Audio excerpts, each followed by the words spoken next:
Livro Geração, relembrando a vida de um profeta, compilado por Angela Smith, irmão Willard Collins. Nascimento 7 de julho de 1926, residência atual New Albany, Indiana. Em 1955, eu tinha 29 anos e era pastor de uma igreja metodista em Kentucky, a cerca de 110 quilômetros do rio Ohio até Jeffersonville. Estava programado para ir em Atlanta, Geórgia, para um ensino complementar quando soube que o irmão Branham ia estar em Macon para alguns cultos. Como eu tinha ouvido sobre ele, mas nunca o tinha visto, decidi ir uma semana antes e ver por mim mesmo como eram aqueles cultos. De alguma maneira, minha esposa e eu sentimos que havia algo diferente nele, mas não sabíamos o que era. Satanás tentou de todas as maneiras nos impedir de ir àqueles cultos. Nosso filho Michael era apenas um bebê, então contratamos uma senhora para tomar conta dele enquanto estivéssemos fora.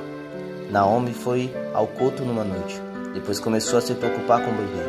Ela ligou para casa e a senhora disse: "Ele tem chorado desde que vocês saíram. Eu levei ao médico e eles disseram que o bebê só está sentindo sua falta, só isso." Bem, Naomi não conseguiu suportar aquilo.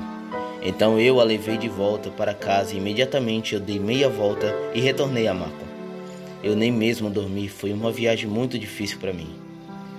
Naquela época eu tinha úlcera no estômago.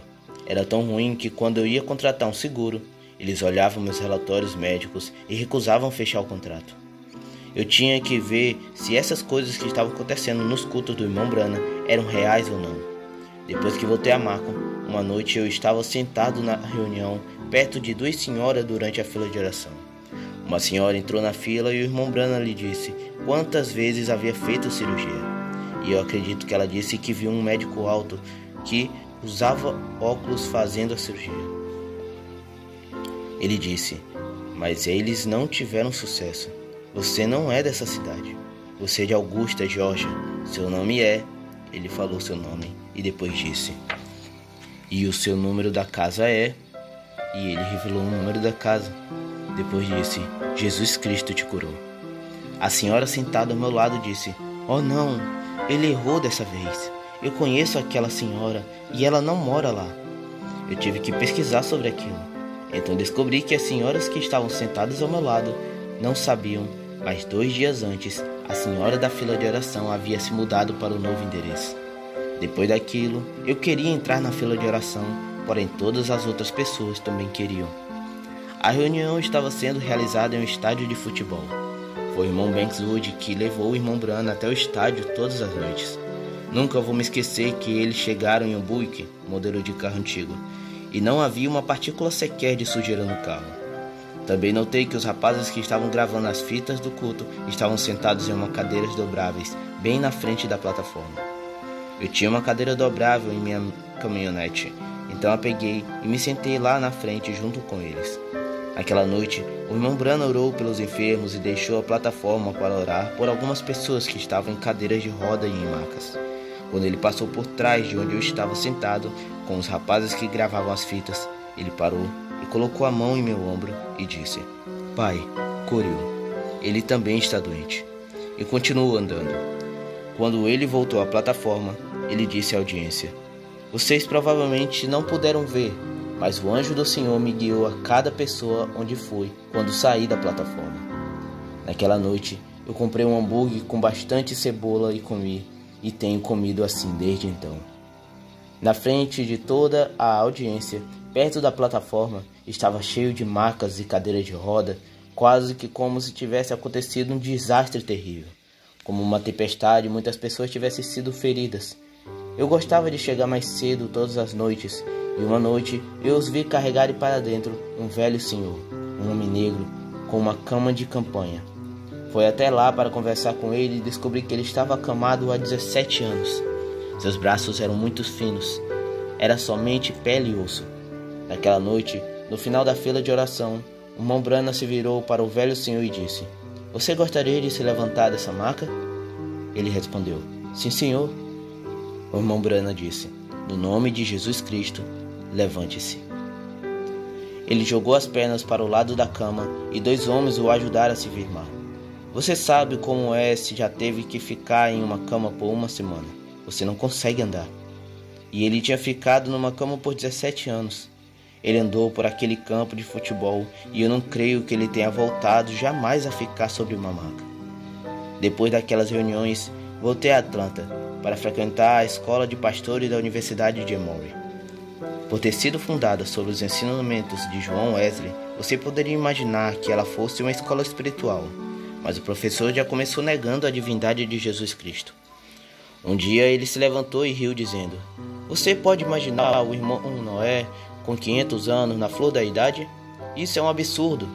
Noé não viveu 550 anos e depois morreu. Na verdade foi sua tribo que morreu depois daquele período de tempo. Foi simplesmente o fim da tribo." Eu levantei a mão. Lembro-me como ele me olhou por cima dos óculos e eu perguntei: "Dr. Boyd, eu estava pensando, quando Enoque foi trasladado, foi somente um homem ou toda a sua tribo?"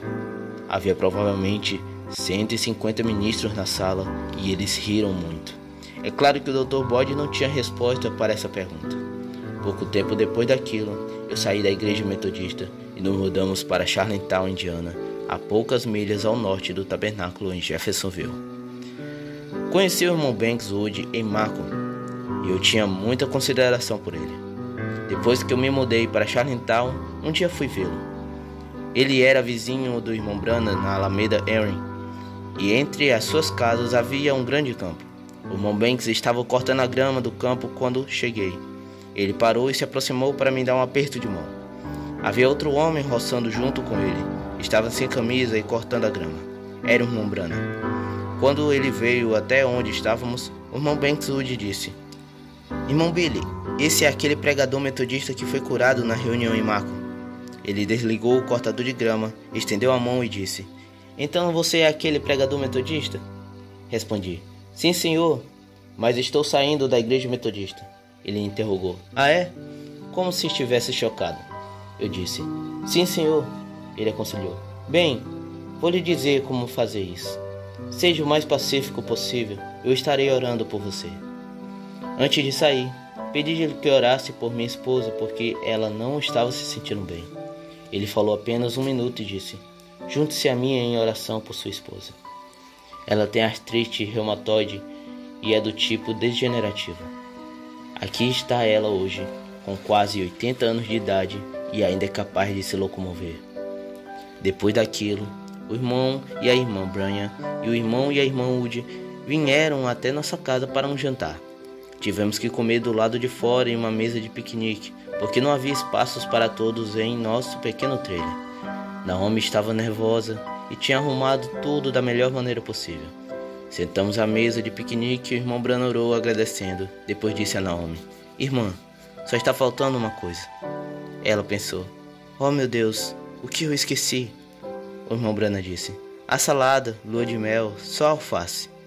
Em inglês, o nome da salada era uma piada muito antiga e bastante conhecida. Aquilo o irmão Branham usou um trocadilho para fazer graça. Depois disso, nós nos tornamos amigos. O irmão Branham trazia as suas crianças para visitar as nossas, e as nossas iam visitar dele. Depois de sua visita, o Espírito Santo repousava ali por vários dias. Não havia nada igual àquilo. Fomos caçar juntos várias vezes, e quando estava na floresta, ele costumava levantar a mão e cantar: "Haverá luz no entardecer", tão feliz quanto podia estar.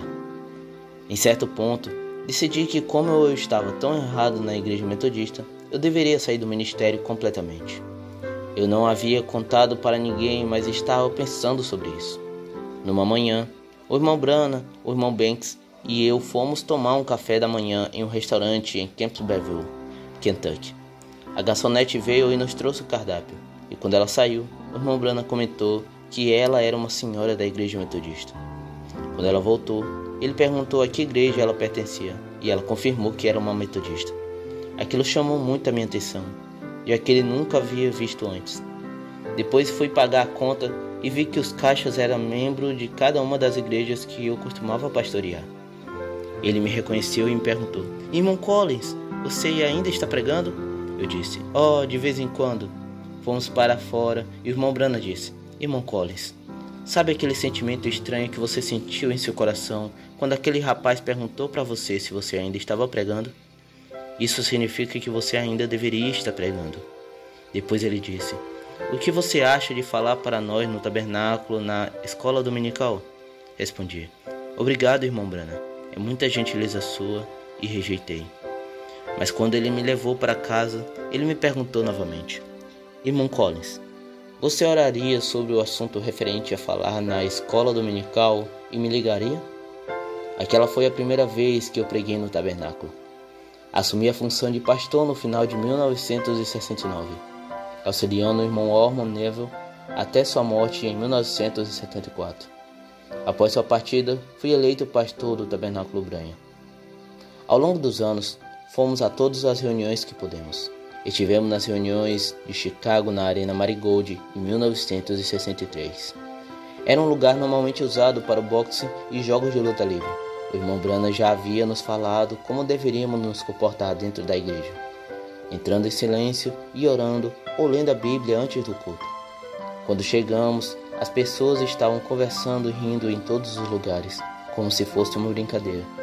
Entramos e respeitamos o lugar como se fosse o tabernáculo. No final do culto, havia uma fila de oração e ele houvera dito que queria as pessoas que ele não conhecia na fila, mas mesmo assim, ele chamou Naomi e disse que a luz estava pairando sobre ela. Ele sempre vinha nos visitar no nosso pequeno trailer de acampamento em algum momento durante as reuniões. E dessa vez, quando ele veio, disse: você sabe por que o Senhor chamou a sua esposa? Foi porque vocês respeitaram o lugar. Não são as grandes coisas que contam, mas sim as pequenas. Creio que vimos e conhecemos a melhor coisa que já existiu, e isso mudou a minha vida completamente, de todas as maneiras. William de Collins era o amigo de William Branham e um associado do Tabernáculo Branham antes de se tornar um pastor em 1974.